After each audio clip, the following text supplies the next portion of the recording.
శ్రద్ధగా విని నేడు నేను నీకు ఆజ్ఞాపించుచున్న ఆయన ఆజ్ఞలన్నిటినీ అనుసరించి నడిచిపోయిన ఎడల నీ దేవుడైన యెహోవా భూమి మీద నున్న సమస్త జనముల కంటే నిన్ను హెచ్చించును.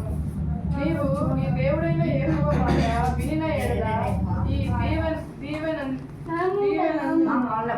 నీ మీదికి వచ్చి నీకు ప్రాప్తించును. నీవు పట్టణములో దీవింపబడు, పొలములలో దీవింపబడు. నీ గర్భఫలము, నీ భూఫలము, నీ పశువుల మందుల, నీ దుక్కిటెత్తులు, నీ గొర్రె మేకలు మందులు దీవింపబడును.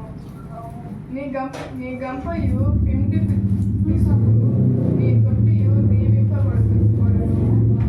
నీవు లోపలికి వచ్చినప్పుడు దీవింపబడును, వెళ్ళినప్పుడు దీవింపబడును. నీ మీద పడు నీ శత్రువులను యెహోవా ఎదుట హతమగునట్లు చేయును. వారొక త్రోవను నీ మీదికి బయలుదేరి వచ్చి ఏడు త్రోవల నీ ఎదుట నుండి పారిపోవుదురు.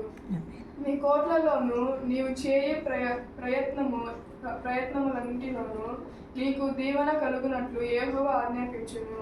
నీ దేవుడైన యెహోవా నీకిచ్చుచున్న దేశములలో ఆయన నిన్ను ఆశీర్వదించును.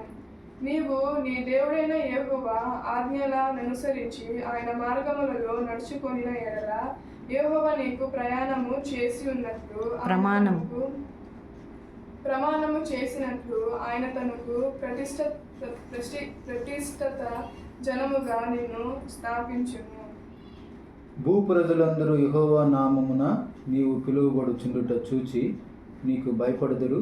మరియు యెహోవా నీకిచ్చిదనని నీ పితరులతో ప్రమాణము చేసిన దేశమును యెహోవా నీ గర్భఫల విషయంలోను, నీ పశువుల విషయంలోను, నీ నేల పంట విషయంలోను నీకు సమృద్ధిగా మేలు కలుగు చేయును. యెహోవా నీ దేశము మీద వర్షము దాని కాలమందు కురిపించుటకును, నీవు చేయు కార్యమంతటిని ఆశీర్వదించుటకును ఆకాశమును మంచి ధననిధిని తెరుచును. నీవు అనేక జనములకు అప్పిచ్చెదవు, కానీ అప్పు చేయవు. నేడు నేను మీకు ఆజ్ఞాపించు మాటలన్నిటిలో దేని విషయంలోనూ కుడికి గాని ఎడమకు గాని తొలగి అన్యుల దేవతలను అనుసరింపకయు వాటిని పూజింపకయు నున్న ఎడల నీవు అనుసరించి నడుచుకొనవలనని నేడు నేను నీకు ఆజ్ఞాపించున్న నీ దేవుడైన యెహోవా ఆజ్ఞలను విని వాటిని అనుసరించి గైకొనిన ఎడల యెహోవా నిన్ను తలగా నియమించును గాని తోకగా నియమింపడు. నీవు పైవాడుగా ఉండువు గాని క్రిందివాడుగా ఉండవు. ఆమేన్.